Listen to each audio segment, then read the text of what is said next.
Good morning. You know which chapter we are going to start today? Tell me. Yes, ma'am. Sir, I'm force and pressure now. force and pressure to ho gaya beta. We have finished that. Last turn we finished that. We did question answer also. You remember? We did all question answer. Yes, something is left. Tell me.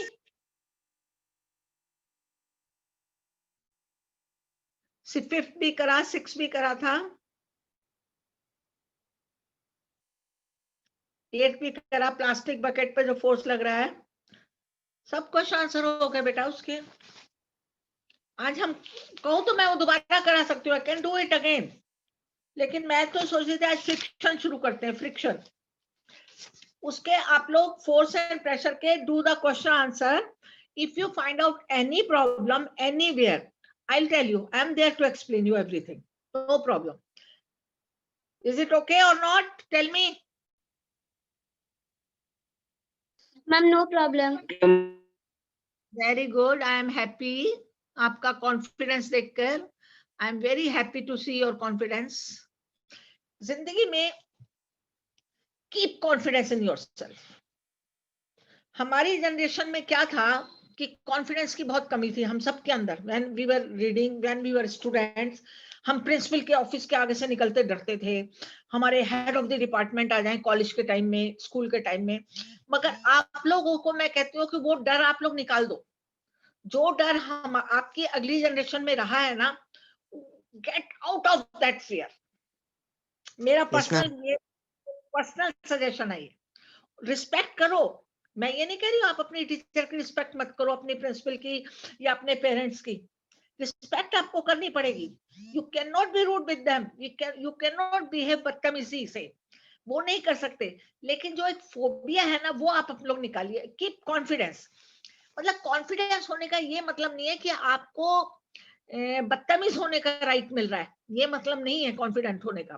Confident होने का मतलब है कि अगर आपको कोई problem है तो come ask me frankly with confidence. Ask me, ma'am हमको ये बात समझ में नहीं आई, आप प्लीज एक्सप्लेन करिए दोबारा।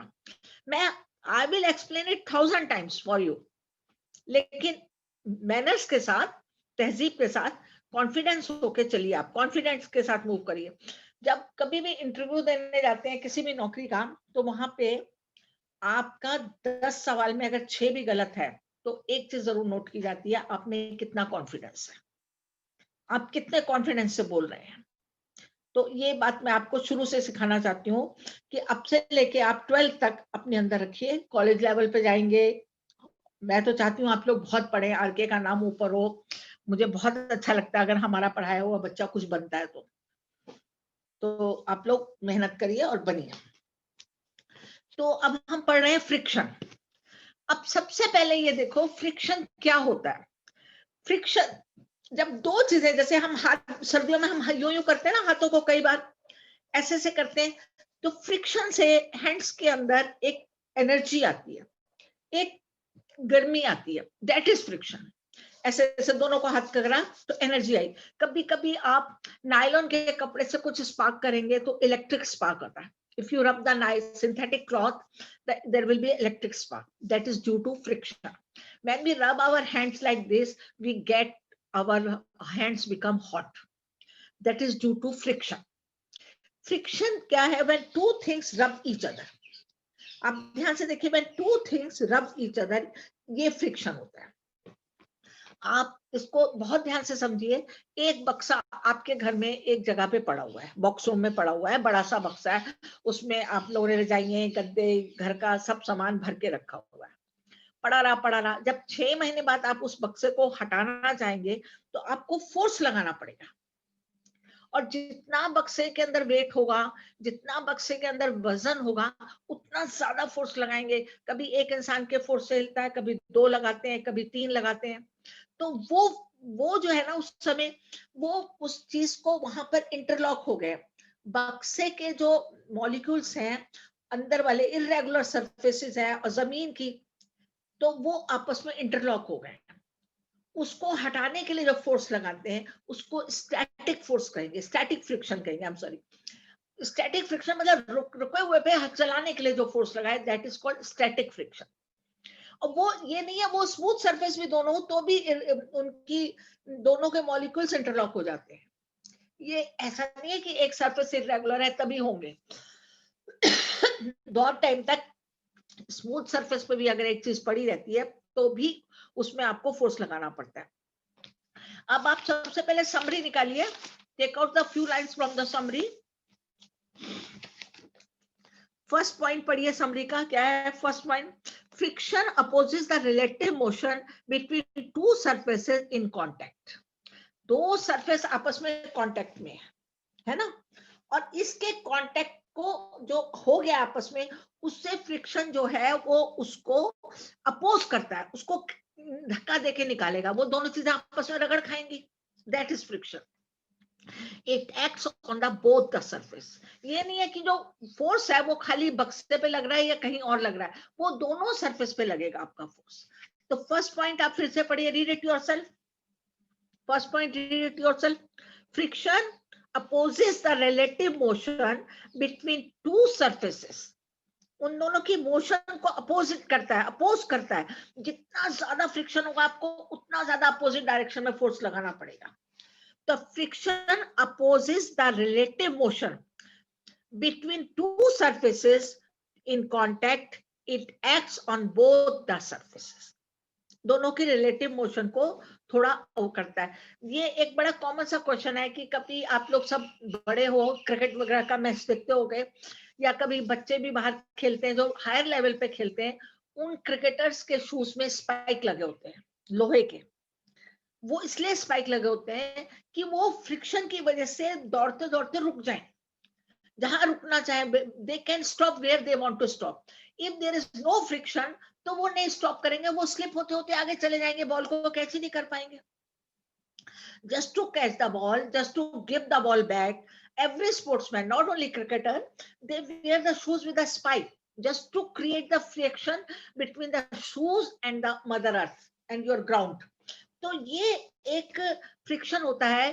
फ्रिक्शन को बहुत तरीके से एक्सप्लेन किया गया है, ये यूजफुल भी है, हार्मफुल भी है। फ्रिक्शन हमारे लिए इसके बहुत ज्यादा यूजेस भी हैं, इविल भी है, गुड इविल भी है। लेकिन अब आपको ये बताना है कि सबसे पहले क्या है, friction opposes the relative motion between the two surface in contact, it act as a both on the surface.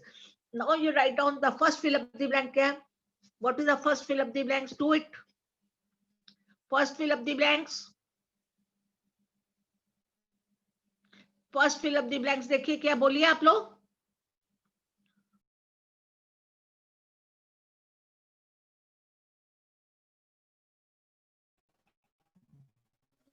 Exercise तो पहले फिल इन द ब्लैंक्स।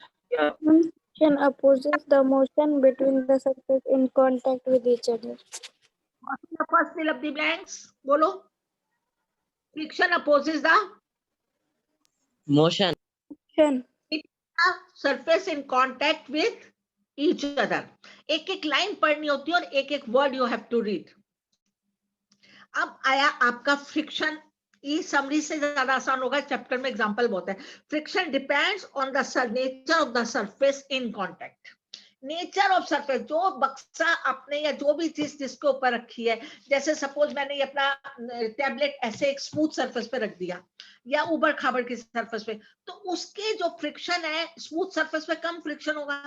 तो जो फ्रिक्शन है वो नेचर पे, उसकी सब्सटेंस की नेचर पे, नेचर ऑफ सरफेस, मतलब वो सरफेस कैसी है, स्मूथ है, रफ है, या बहुत ज्यादा रफ है या कम रफ है, उस पर डिपेंड करता है। तो आप दूसरा फिल अप द ब्लैंक्स देखिए, क्या है? Friction depends on the nature. Nature. The nature of surface. Very good, दो क्लियर, समझ में आ गए दोनों? Yes, ma'am. Yes, ma'am. अब क्वेश्चन और आया, थर्ड पॉइंट क्या है, बोलो क्या है? Ma'am, friction produces heat. क्या प्रोड्यूस करता है? हीट। अब मैं एनर्जी लिख दो, हीट। मैंने आपको सबसे पहले एग्जांपल दिया था ना कि हम ऐसे करते हैं हाथ को, सर्दियों में बहुत ज्यादा करते हैं ऐसे, तो वो फ्रिक्शन से हीट होती है, तो फ्रिक्शन प्रोड्यूसेस हीट। अब ये मैं आपको और भी डिटेल में पढ़ाऊंगी, इसमें अभी फिल अप द ब्लैंक्स है। Sprinkling of powder on the carrom board. जब हम बचपन में कैरम बोर्ड खेलते थे तो एक पाउडर लाते थे और उसको कैरम बोर्ड पे फैला देते थे पाउडर को। जब हम उसको मारते थे यूं करके तो उसमें फ्रिक्शन कम होती है, सरफेस स्मूथ हो जाती है और वो जो उसकी गिट्टी होती है वो जा करके वहां चली जाती है। अब पता नहीं आजकल कैसे कैरम बोर्ड आते हैं, पहले तो एक लाल रंग की होती थी, उसको क्वीन कहते थे, और काली और सफेद गुट्टियां होती थी, तो पाउडर डाला करते थे। आता है तो मुझे पता नहीं, उसमें पाउडर डाला करते थे और उसको यूं मारते थे। फिर अगर कोई जो आउट हो रहा हो वो लड़ने लगता था कि मेरी दफा पाउडर नहीं डाला, मुझे ये नहीं करा, तो ये फ्रिक्शन को रिड्यूस करता था वो, क्योंकि वहां पे हमको वी नीड स्मूथ सरफेस। जितनी सरफेस स्मूथ होगी, हल्के से प्रेशर से भी गोटी वहां चली जाएगी। तो sprinkling of powder on the carrom board क्या करता है, बोलो? रिड्यूस। मैम उसका मैम रफनेस मैम घटा दे तो मैम फ्रिक्शन जो होता है वो लो होता है, तो मैम इट डिक्रीजेस फ्रिक्शन। समझ में आया? फ्रिक्शन को डिक्रीज कर देगा, ज्यादा नहीं करेगा। Sliding friction is greater than, lesser than होगा। अब मैं स्लाइडिंग और वो बाद में आपको पढ़ाऊंगी। अब ये चार हमने फिल अप द ब्लैंक्स करे हैं, एंड इसमें कोई भी ऐसी लाइन है जो आपको नहीं समझ में आएगा। Now I come to the summary points. Third point, for given a pair of structure surfaces friction depends upon the friction depends on how hard the two surfaces press together. कितनी hard है दोनों surface, कितनी hard है जो एक दूसरे को कस के प्रेस कर रहे हैं। Their molecules get interlocked. उनके मॉलिक्यूल्स आपस में इंटरलॉक हो जाते हैं, उसको खींचने के लिए हमको बहुत जोर लगाना पड़ता है। अब यहाँ पे आ जाइए, अब come to the chapter, come to the chapter.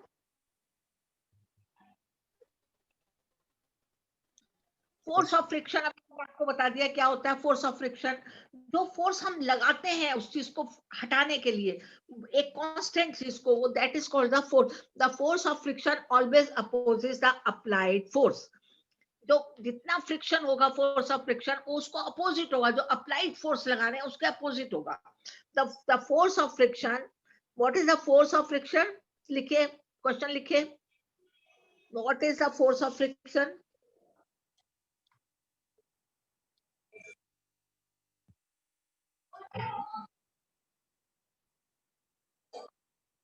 The force of friction always opposes the applied force.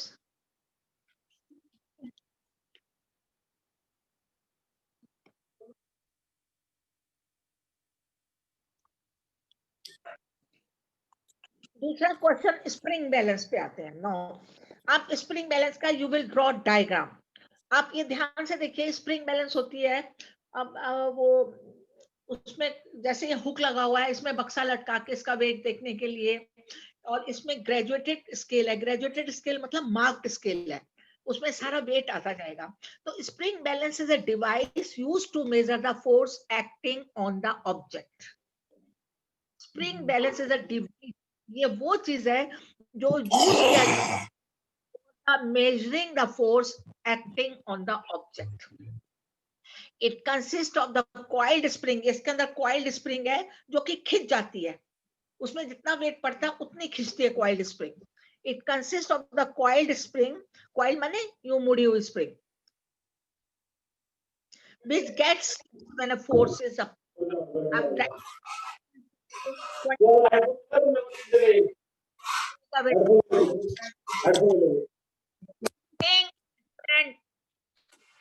उस हिसाब से स्प्रिंग जो है that will get stretched. Spring उसी हिसाब से स्ट्रेच हो जाता है, और stretch spring is measured by the stretching of the spring by the moving it. उसमें pointer write down the make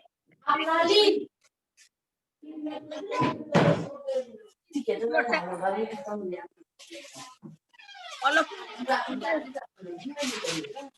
आपको भी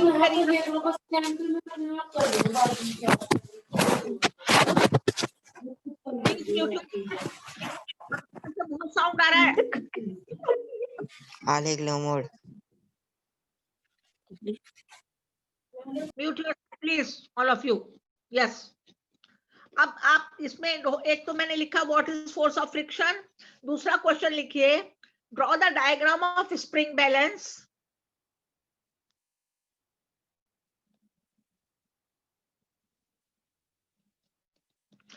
For what purpose spring balance is used. अब आप डायग्राम बनाएंगे और बताएंगे किस पर्पस के लिए ये यूज होती है. Spring balance, for what purpose the spring balance is used.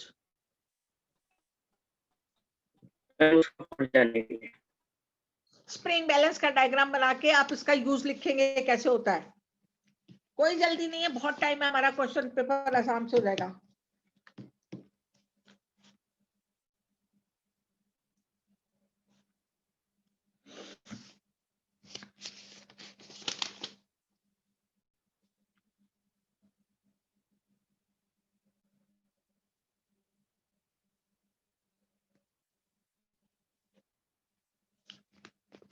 हो गया, लिख लिया आपने.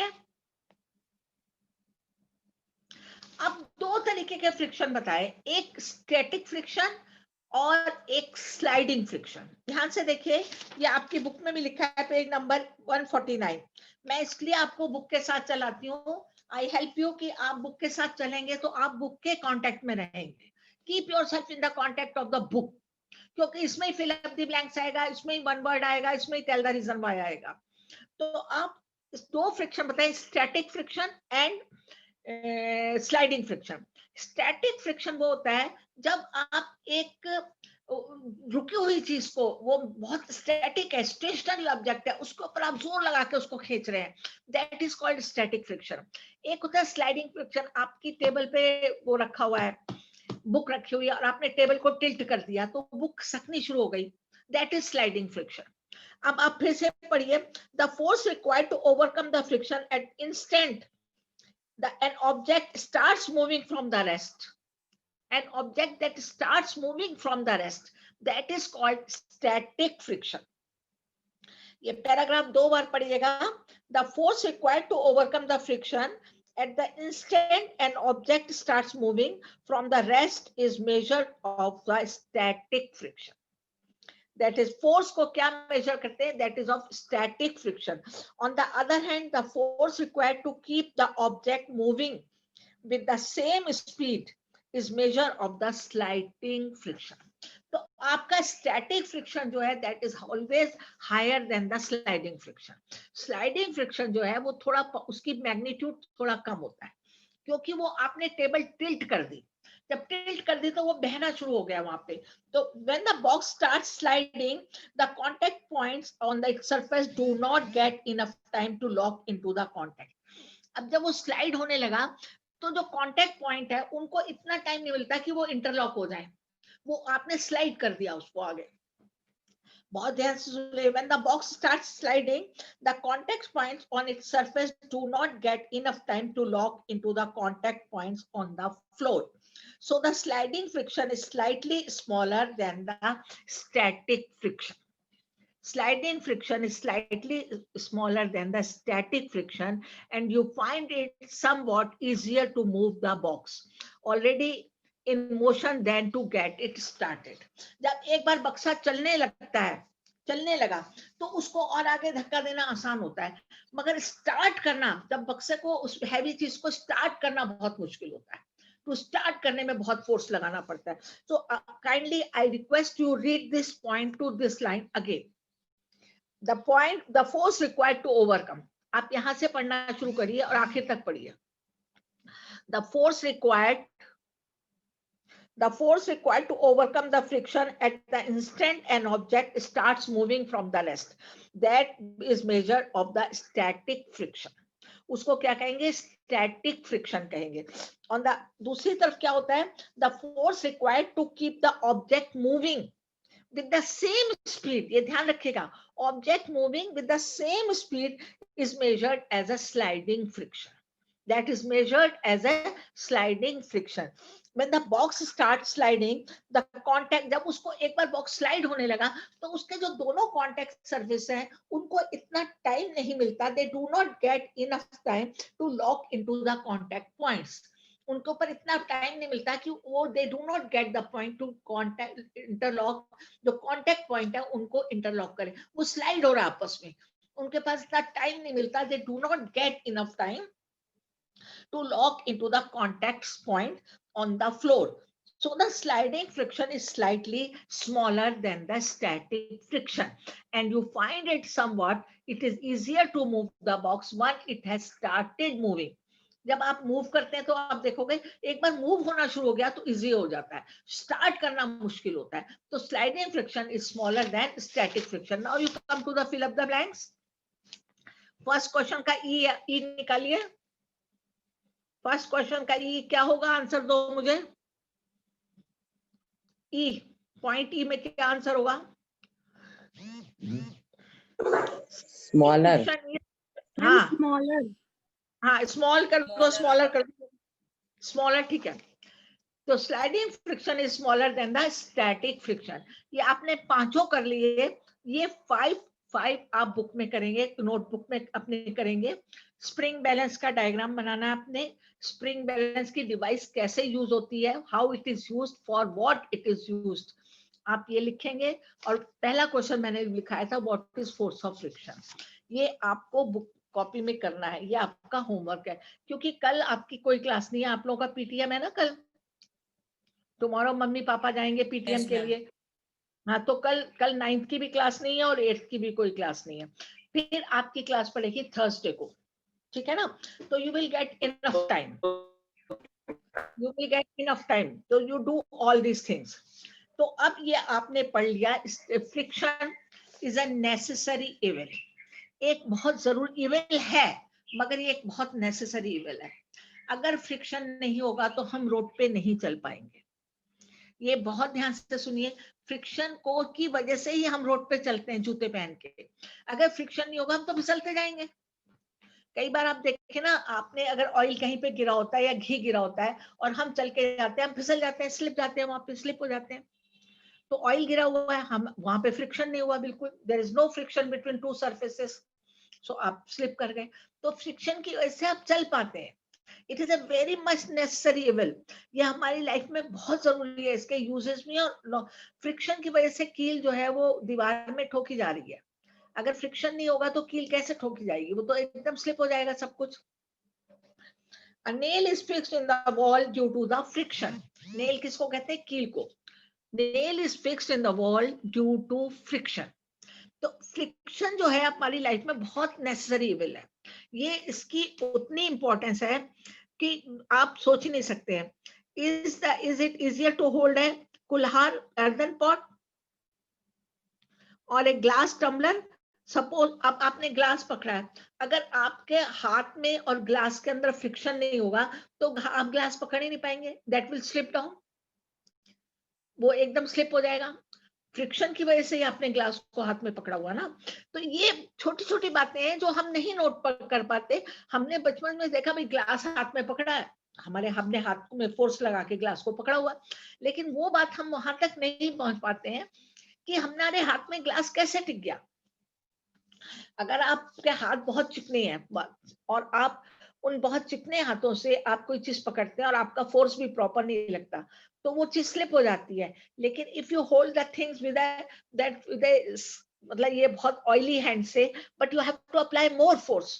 उसके लिए, उसको होल्ड करने के लिए you have to apply more force to hold that thing. एक नॉर्मल फोर्स है. तो फ्रिक्शन की वजह से ही आपने अपने हाथ में ग्लास पकड़ा हुआ है. Suppose the outer surface of the tumbler is greasy. अगर ग्लास की एक सरफेस, टम्बलर की एक सरफेस ग्रीजी है, then thin layer of cooking oil on it become easier to more difficult to hold. फिर आपके लिए बहुत मुश्किल होगा उसको पकड़ पाना. आप उसको कैसे पकड़ेंगे? आपको बहुत फोर्स लगाना पड़ेगा, बहुत कॉन्शियसली पकड़ना पड़ेगा कि कभी भी स्लिप हो सकता है, because when there is no friction. और फ्रिक्शन की वजह से you can fix nail in the walls. वो फ्रिक्शन की वजह से अंदर नेल जाती है. और वो एक वॉल बन जाती है, वहां पे वॉल में फ्रिक्शन तो है, बहुत नेसेसरी इविल है।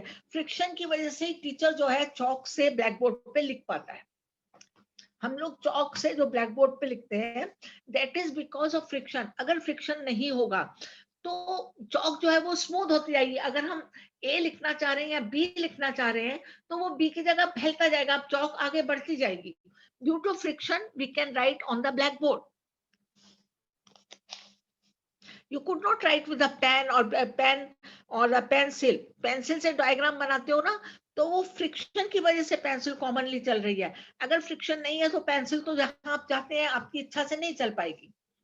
वो तो फिर जो डायग्राम आप बनाना चाह रहे हैं, पेंसिल आपकी डिजाइन से नहीं मूव करेगी, वो अपना स्लिपरी हो गई है, उसको स्लिप हो जाएगा। तो इसलिए फ्रिक्शन जो है वाकई में बहुत नेसेसरी इविल है आपकी लाइफ में। और फ्रिक्शन को अवॉइड करना भी हमें पढ़ना पड़ता है। फ्रिक्शन की वजह से आप जब सड़क पे चल पाते हैं आराम से, आप रुक जाते हैं, यू कैन स्टॉप। अगर आप नहीं रुकेंगे तो कैसे गुजारा होगा? फ्रिक्शन की वजह से you can stop where you want to stop. आप चलते जा रहे हैं, चलते जा रहे हैं, बहुत स्लिपरी चीज है तो आप गिर जाएंगे, लुढ़कते जाएंगे, लुढ़कते जाएंगे, अनलेस कि कोई ऑब्जेक्ट आए आपको रोकने के लिए। If you find out any big object then you can stop there, that object can stop you. इसी तरह फ्रिक्शन की वजह से sportsman wear shoes with a spike. वो इसलिए शॉर्ट्स विद अ स्पाइक पहनते हैं क्योंकि फ्रिक्शन की वजह से they can stop due to friction wherever they want to stop. तो फ्रिक्शन इज के बहुत ज्यादा यूजेस हैं आपके पास। अब इतना इविल नहीं है, बहुत यूजफुल भी है आपके लिए। ये लिखा हुआ है यहाँ पे, if there is friction, had there been a friction between the tires, tyres जो होते हैं उनके भी फ्रिक्शन बहुत जरूरी है। जो गाड़ी के जो, और ये आप देखिए ना, जितने बड़ी व्हीकल होती है उसके टायर्स में उतनी ज्यादा थ्रेडिंग डीप होती है, उसके टायर्स में ऐसी शेप होती है। वो इसलिए होती है कि जब ब्रेक लगा तो फ्रिक्शन की वजह से रुक जाए, फ्रिक्शन की वजह से सड़क पे ठीक चले, उसकी डायरेक्शन ना बदल जाए। आप देखिए टायर का डायग्राम देखिए बना हुआ। Sole of the shoes and the tire are threaded to increase the friction. To increase the friction, tyre की ये शेप दी हुई है। और जितनी बड़ी व्हीकल होती है, जो ट्रक के टायर होते हैं, दे आर डिफरेंट हमारे घर की गाड़ियों के टायर से। आप लोगों को समझ में आ गया? तो जो फ्रिक्शन है, this is a necessary evil, बहुत जरूरी है ये नेसेसरी इविल। माचिस, आप ऐसे माचिस जलाते हैं, that stick burns due to friction, क्योंकि स्टिक के एंड पर एक कुछ लगा होता है मसाला सा, वो जाके ऐसे रब होता है तो वो स्टिक स्टार्ट्स बर्निंग। तो फ्रिक्शन जो है वो, अब on the other hand the friction is an evil too. वो इविल पे पहले बाद में आएंगे, पहले हम उसके यूजेज याद कर रहे हैं।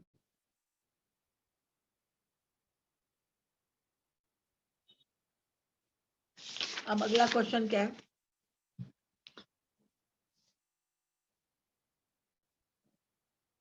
अब ये दूसरा क्वेश्चन बताइए क्या होगा, ध्यान से पढ़ो, कोई जरूरी नहीं है कि हर चीज में ही आप लोग बताओ। 4 children were asked to arrange forces due to rolling, static and sliding friction in a decreasing order. Their arrangement are given below. Choose the correct arrangement. Rolling, static, sliding, rolling, sliding, static, sliding, static, rolling, static, sliding, rolling. बोलिए क्या correct है इसमें? Tell me, think over it. What is the correct? Rolling, sliding, state. Rolling, sliding, static. Correct. B है इसमें correct. फिर से देखिए आप लोग, फिर से क्वेश्चन पढ़िए, जिन्होंने जवाब नहीं दिया वो पढ़े। मैम बी है मैम इसका आंसर, मैम रोलिंग, स्लाइडिंग और स्टैटिक। रोलिंग, स्लाइडिंग, पहले रोल हुआ, स्लाइड हो गया, फिर स्टैटिक हो गया। तो आपने question number 1 and question number 2 कर लिया, ठीक है। Now read the question number 3rd। Read the question number 3rd।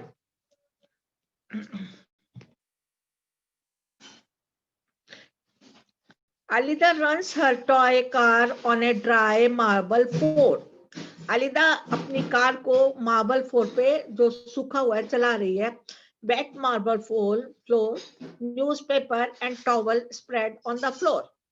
The force of friction acting on the car on different surface in increasing order. पहले उसने wet पे चलाया, फिर dry पे, wet पे, newspaper and towel. तो increasing order में friction किस पे होगा बताओ?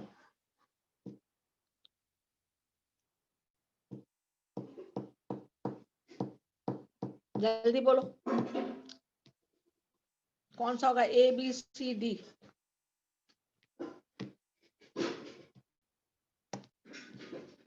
A, wet marble floor, dry marble floor, newspaper and towel. ये ए होगा बेटा, यही है ना, आपने यही बोला ना?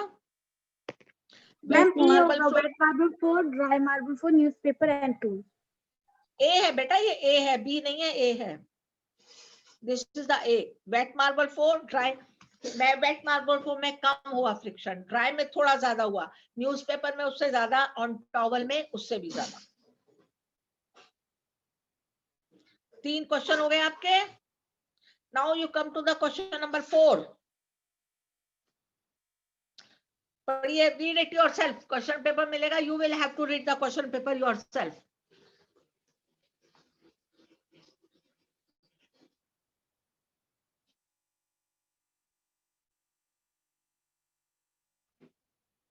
ये क्वेश्चन थोड़ा सोचो क्या होगा इसमें, क्या आंसर होगा. Suppose your writing desk is tilted, मतलब टेढ़ा कर दिया. अब book kept on it start sliding down. जब ये आपकी राइटिंग टेबल है, इसको आपने टिल्ट कर दिया, तो यहां से बुक्स इधर को आने लगी. तो अब इसमें पूछा गया है, show the direction of frictional force. इसके ऊपर कौन सा फ्रिक्शनल फोर्स की डायरेक्शन होगी जो इसके ऊपर एक्ट कर रहा है? ग्रेविटी. बताएगा? हाँ, बोलो. ग्रेविटी. Towards gravity. यहां से आप देखिए, ये आपकी टेबल है, इसको मान लीजिए, और यहां से इस टेबल से एक बुक आपकी स्लाइड करते हुए नीचे गिर गई, ऐसे गिर गई, स्लाइड होके आ गई. तो फ्रिक्शनल फोर्स किस डायरेक्शन में लगा था? The question is Opposite, Ma'am, ma'am, sliding. opposite to the motion book. Opposite to motion. moving towards this direction, the frictional force will be above. The frictional force will be opposite direction. Very, very good. ये 4th question Opposite answer. direction. Yes, opposite direction. The frictional force will work on the opposite direction. So we have done the question till 4. 4 question हो गए आपके. Now you read the question number 5. You spill a bucket of soapy water. Spill का मतलब गिराना. You spill a bucket of soapy water on a marble floor. Marble के floor पे आपने साबुन का पानी गिरा दिया. Would it make easier or more difficult for you walk on the floor and why?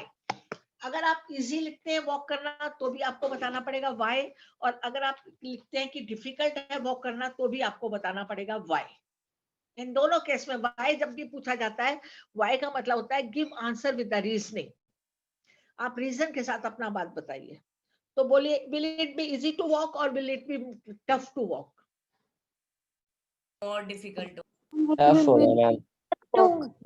Why and why में क्या लिखेंगे हम? Why? क्योंकि मैम जब हम सोप मैम वो वाटर गिरेंगे सोपी मैम वो वाटर, मार्बल पहले से ही मैम वो इतने स्लाइडिंग स्मूथ है और मैम बेटा मुझे इंग्लिश में जवाब दो. Why it will be difficult to walk on the soapy water? Why it will be difficult to walk on a soapy water? Answer me in English. Marble.